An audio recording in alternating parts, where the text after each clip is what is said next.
always behind a made hand.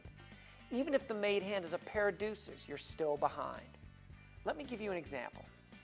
Let's say you're holding an ace-5 offsuit, and the flop comes 3, 4, king. Any of the 4 remaining 2s in the deck will give you a straight, and any of the 3 remaining aces in the deck will give you top pair. However, let's say your opponent has been betting like crazy and you think he might have just flopped a set on you. If this is the case, then your only hope is to get one of the deuces in the deck to win this particular hand. On the other hand, if you put your opponent on top pair and your aces are still alive, you need to include those 3 aces when calculating your outs. Your position relative to the button should also be taken into account. If you're holding a hand with fewer outs, it's only worthwhile for you to stay in the pot if there's little chance of a raise after you. The better your position, the less likely a raise will occur, thus increasing the value of your hand. Of course, determining your own outs is not always that obvious because you're not always looking for the best hand you could make. You're just looking for a hand that's better than what your opponent probably has. These are times when you want to figure out how many outs you have against all possibilities of what your opponent could have. Now follow me here, this is kind of a complex example. For example, say you're holding the ace of diamonds and the queen of clubs. The player right before you bets. You raise, he calls. The flop comes ace of hearts, 8 of clubs, and 5 of spades. Your opponent checks. You bet and he raises. What do? Do you fold? You call his raise? Let's examine what possible hands would beat you. You're probably going to put him on a pair of aces, maybe something like ace-king, 2 pairs, ace-8, ace-5, something like that. You're probably not going to put him on 8-5 since he raised before the flop. He could even be holding pocket aces, pocket 8s, or pocket 5s. So that means there are 2 aces, 4 kings, 3 8s, and 3 5s that are still left unaccounted for in the deck. Now follow me here. This means your opponent could have ace-king 8 ways, ace-8 and ace-5 6 different ways, pocket 8s and pocket 5s 3 ways each, and pocket aces 1 way. Now that we have determined that, let's determine your outs against all of the possible hands. You have 3 outs to beat ace-king, that is, if any of the 3 remaining queens come off. You have 3 outs to beat ace-8, with also any 3 of the remaining queens. You have 6 outs to beat his ace-5, which is any of the 3 remaining 8s in the deck, or any of the 3 remaining queens in the deck. You're drawing dead against pocket aces. You have 1 out against pocket 8s, and 2 outs against pocket 5s. Of course, you won't be able to pull out your calculator in the middle of the game to figure out your hidden outs. But be aware of hands like ace-5, which you can beat 6 different ways. Basically, all this information we just figured out boils down to an average of about 3 outs against all of the possible hands that he could have. Depending on how much money is in the pot, 3 outs might not be enough for you to call the re-raise. But this does lead me to another valuable concept in Texas Hold'em, which is determining your pot odds.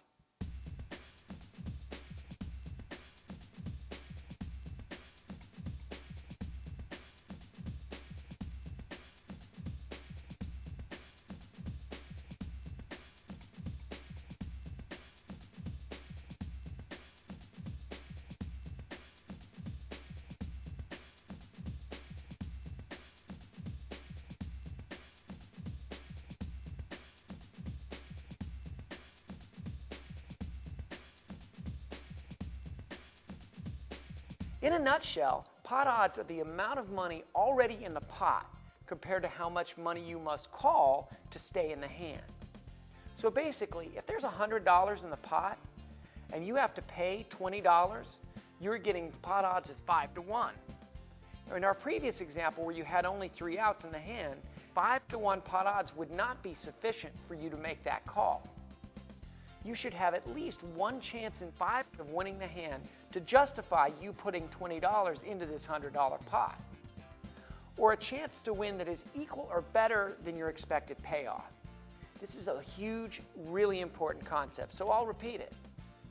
Compare how much money is in the pot and the size of the bet that you are risking with the odds that you're going to make the best hand for sure.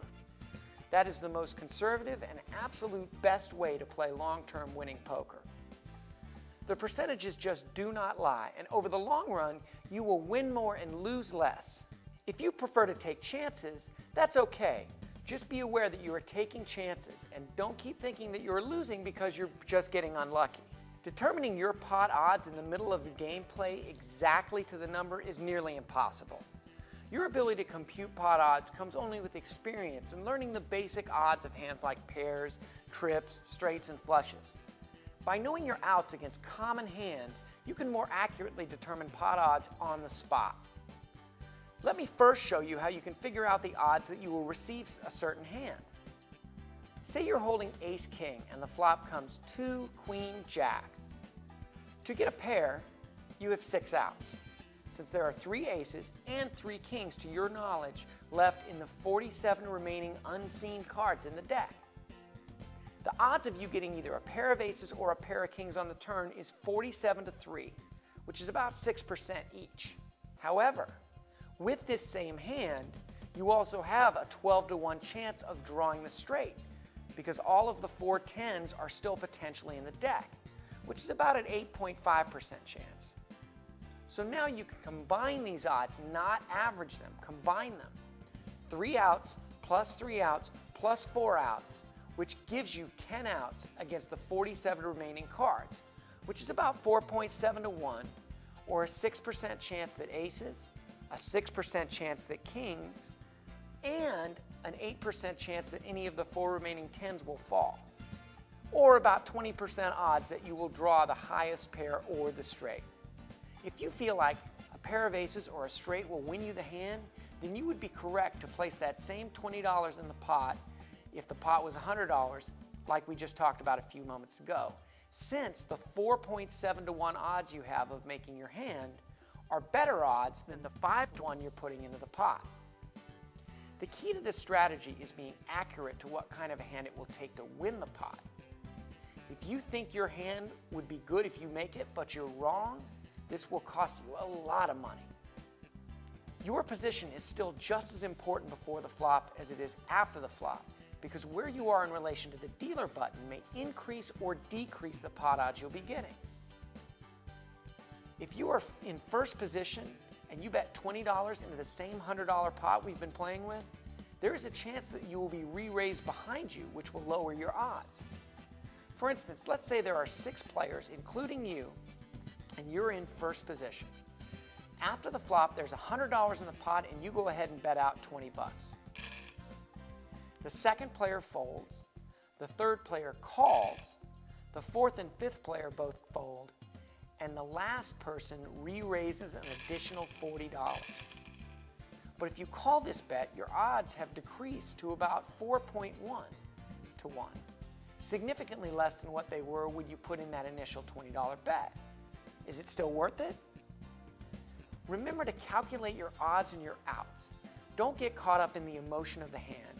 If you have very few outs or are drawing dead, that means there is absolutely no card in the deck that will help you win. Obviously, you got to get out.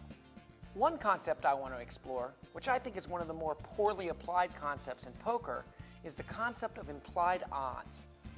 Implied odds are the odds you could attach to the hand by assuming and including bets on later streets into your pot odds calculation. For example, let's say you are about 6-1 to make your hand, and right now the pot is only giving you about 3-1 to make this particular call. Indeed, you do not have the pure pot odds to call this bet at this time. However, if you included bets on the next street and included them in your calculation, you could get your odds up to 7 or 8-1, making a call correct here. I've spoken to many players who, in my opinion, put too much weight on implied odds. Basically, they talk themselves into making a poor call in the hand